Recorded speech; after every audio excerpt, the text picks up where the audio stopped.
सभी को जय मसीह की। परमेश्वर ने एक सुंदर सा अवसर, एक सुंदर सा समय दिया है कि हम सब लोग एक नित्य वचन से 17 अध्याय और उसका 4 अध्याय सीखेंगे। परमेश्वर के अनुग्रह से समय आ पहुंचा है कि 17 अध्याय पर आज हम अपना ध्यान केंद्रित करेंगे और इस बात को समझने का प्रयास करेंगे कि 17 अध्याय में सुलेमान किन महत्वपूर्ण बातों को बताया है रब्बियों के द्वारा, और कैसी वो बातें यदि वे अपने जीवन में हम लागू कर लें तो पूरा अनुग्रह परमेश्वर का हमें मिलेगा। उन बातों को आज हम समझेंगे।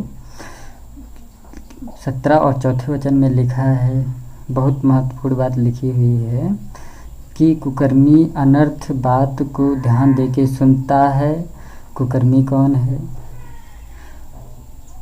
यहूदी रब्बी लोग बताते हैं यहाँ पर जिस कुकर्मी की बात की गई है, जो अनर्थ बात पर ध्यान देता है, वो गॉसिप को सुनता है। किसी की कोई बुराई कर रहा है और उस बात को अगर कोई सुनता है तो वो परमेश्वर की नज़र में एक सन ऑफ स्लिस्लिंग ऑफ गॉसिपल कहा गया है। किसी की बात अगर हम सुनते तो परमेश्वर की नज़र में एक गुनाह है। तो हम सब लोग बोलते हैं कि रब्बियों की क्यों माने, क्योंकि यहूदी तो यीशु मसीह को नहीं मानते हैं।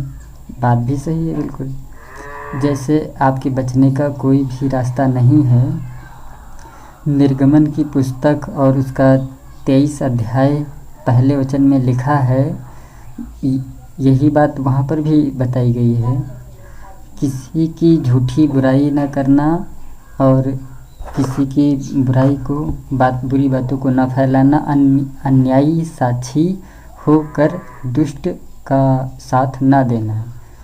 अन्यायी साक्षी होकर दुष्ट का साथ न देना। अन्यायी साक्षी मतलब मुझ तक ये बात पहुँची, किसी झूठी बात मुझ तक पहुँची, किसी की बदनामी कोई कर रहा था और विचार मिला करके उसकी बदनामी हम दूसरे तक किए। फेसबुक पर, यूट्यूब पर आपके खिलाफ वीडियो बनाया और वो वीडियो किसी दूसरे के पास पहुंचा। अच्छा, किसी को बदनामी करने का अच्छा मौका है। 4 लोगों को फॉरवर्ड करिए। झूठी बात न फैलाना, अन्यायी साक्षी, दुष्ट का साथ न देना।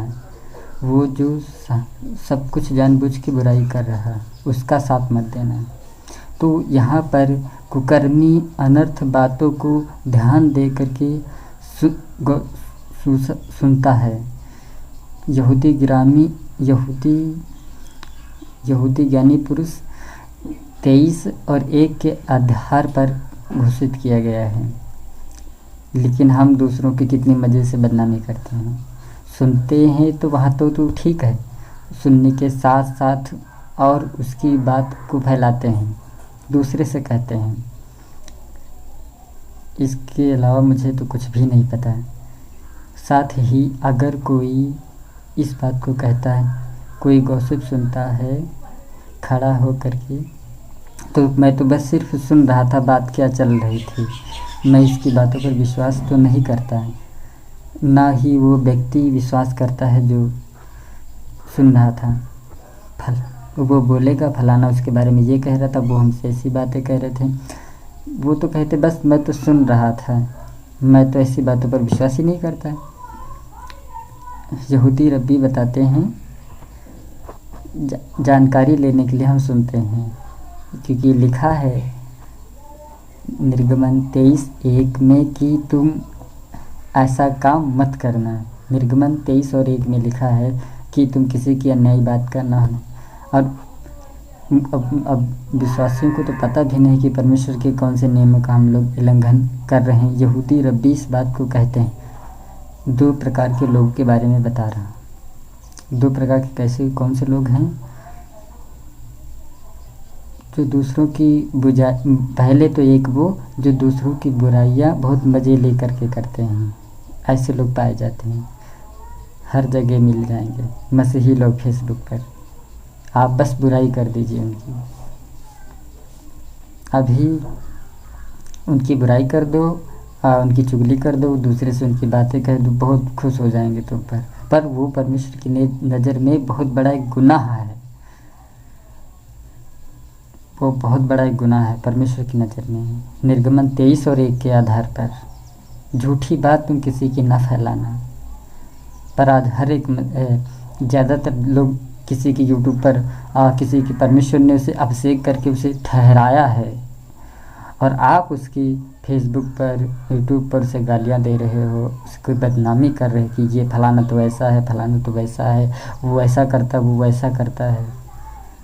आप फंस सकते हैं। आप दूसरे पहले प्रकार के वो लोग होते हैं जो दूसरों की बुराई करते हैं बड़े मज़े लेकर के। दूसरे प्रकार के लोग कौन होते हैं? जो भी उनसे कहा जाता है, दूसरे प्रकार के ऐसे लोग होते हैं क्योंकि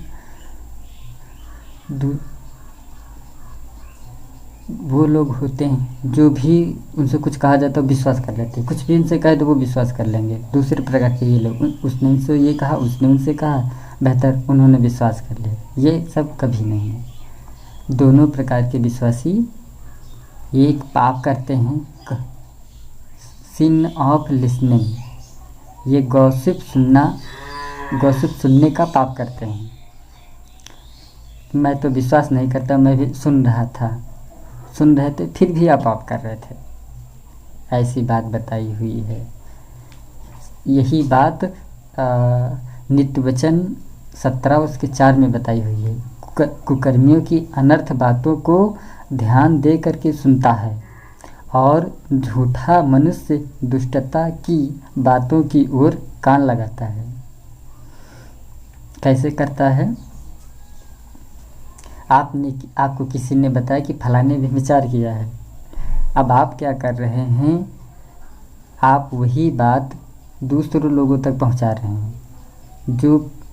जो पाप आप तक पहुंचाया गया वही पाप आप आगे तक पहुंचा रहे हैं। समझ गए आप? ये काम हो रहा है। और हम दावा कर रहे हैं हम तो रैप्चर में उठाए जाएंगे, हम तो पूरी तरह से तैयार हैं। अगर मैं कहूँ कि आप तैयार हैं तो आप कहेंगे आई एम रेडी। सब लोग हाथ उठा देंगे हम रेडी हैं, तैयार हैं।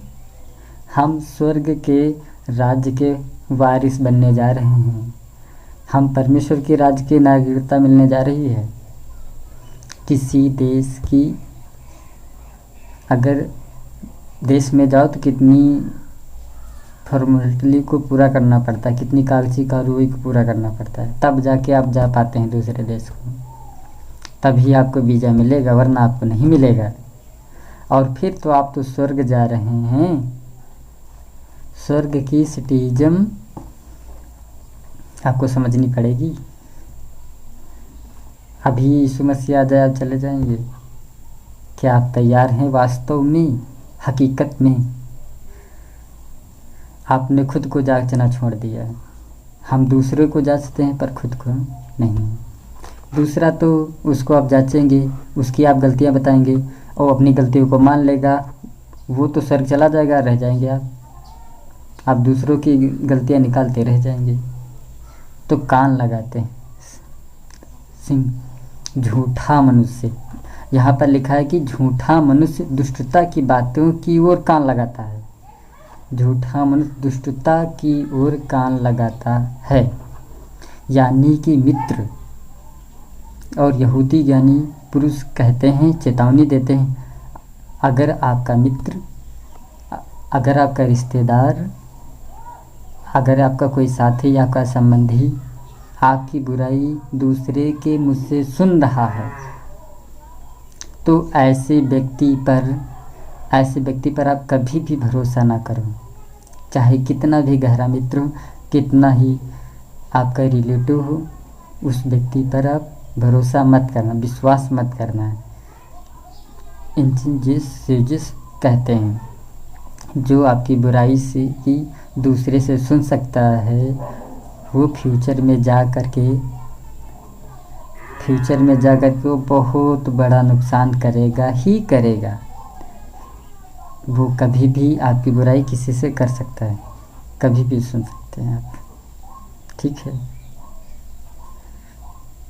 किसी की पत्नी के लिए अगर पति को कुछ बोल दो, पत्नी की बुराई पति से करो तो पति सुनता नहीं है, और पत्नी को अगर कुछ बोल दो तो पति सुनता नहीं।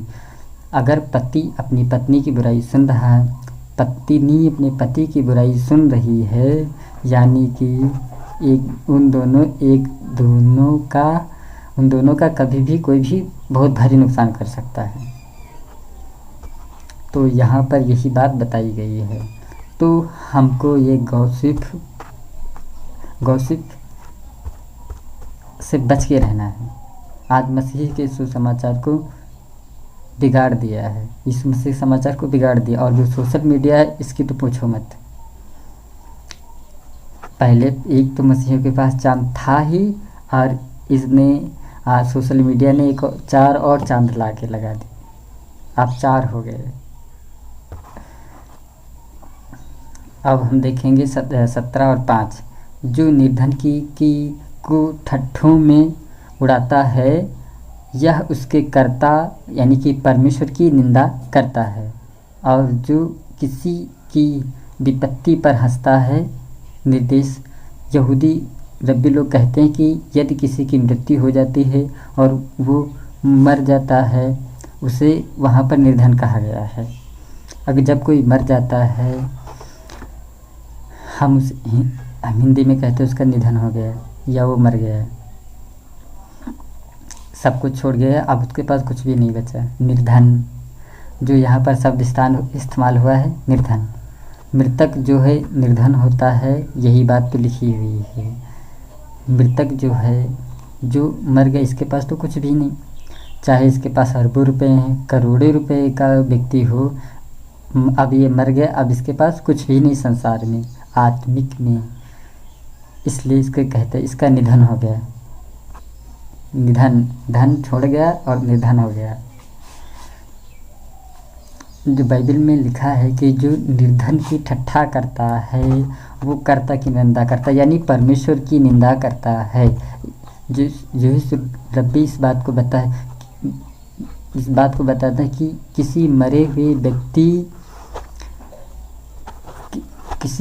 व्यक्ति की चला गया, मर चुका है, और उसकी जो मिट्टी तालमुद इस बात को बताती है, हमेशा जो व्यक्ति मर जाता है उसके जो उसका अंतिम क्रियाक्रम होता है, उसको अटेंड ही करना चाहिए। जब उसका शव को लेकर के जाया जाता है कब्रिस्तान, उस समय उसके अंदर शामिल होना चाहिए, ऐसा तालमुद में लिखा है। जोसेफ रब्बी महारसा कहते हैं, ये ट्रू काइंडनेस होती है। ये ट्रू काइंडनेस क्या होती है? कोई व्यक्ति किसी की मिट्टी में जाए, प्रोसेस करने जाए, ट्रू काइंडनेस होता है। रेफरेंस देते हैं जेनेसिस 47 का 9। वहाँ पर क्या लिखा है? वहाँ पर लिखा है, जब इजराइल के मरने का दिन निकट आ गया, तब उसने अपने पुत्र यासूब को बुलवा करके कहा, यदि तेरा अनुग्रह मुझ पर हो तो अपना हाथ मेरी जांघ के तले रख करके शपथ खा कि मैं तेरे साथ कृपा और सच्चाई का काम करूँगा कि तुझे मिस्र में मिट्टी ना देगा। कृपा और सच्चाई का काम क्या है? To kindness. तू मुझे मिस्र में मिट्टी ना देगा, तू मुझे गोसेंस से, मिस्र से तू इजराइल में मुझे कूच करके जाएगा और मुझे वहाँ पर मिट्टी देगा। ये कृपा और सच्चाई, टू काइंडनेस क्या है? किसी के फ्यूनरल के अंदर जाना, मतलब किसी के जो मर जाता है उसकी शव यात्रा में जाना, हिंदी भाषा में बोले तो। अगर कोई उसमें नहीं जाता है, कोई चाहे आप जितना उससे नफ़रत करते उसके बावजूद भी आपको जाना चाहिए। जो कोई फैमिली में नहीं जाता, मतलब उसकी मिट्टी में नहीं जाता है, वो व्यक्ति इस बात पर विश्वास करता है कि मरने वाला था, जो व्यक्ति मरने वाला था, उसके बावजूद भी जो किसी की मिट्टी में नहीं जाता है, वो इस बात को, इसका मतलब क्या है, इसका मतलब ये है कि इस बात पर विश्वास करता मरने वाले का जो बनाने वाला परमेश्वर है, इस व्यक्ति को कोई भी रिवार्ड नहीं देगा। यहूदी रब्बियों के द्वारा बताया गया है। सभा उपदेशक में भी लिखा हुआ है, जन्म के दिन से मृत्यु का दिन उतना है, समझदारों का मन शोक करने वालों के वो लगा रहता है, ठीक है ना। बुद्धिमान है, शोक करने वालों की घड़ी की तरफ लगा रहता है, होता है, क्योंकि तालमुद कहती है जो किसी की फॉर्मूल को अटेंडेड करता है, जो किसी की मिट्टी में अटेंड करता है, तो उस व्यक्ति को उस 2 क्राइंडेस का परमेश्वर रिवार्ड देता है। जो जाता है, जो नहीं जाता है, इस बात का प्रूफ है कि परमेश्वर इसको कोई रिवार्ड नहीं देता है। जाने वाले को परमेश्वर अवार्ड देता है और नहीं जाने वाले को नहीं देता है। परमेश्वर की करता जो उसका बनाने वाला है, जो नहीं जाता है परमेश्वर की निंदा करता है। ऐसा तालमुद यहूदी रब्बी लोग बताते हैं।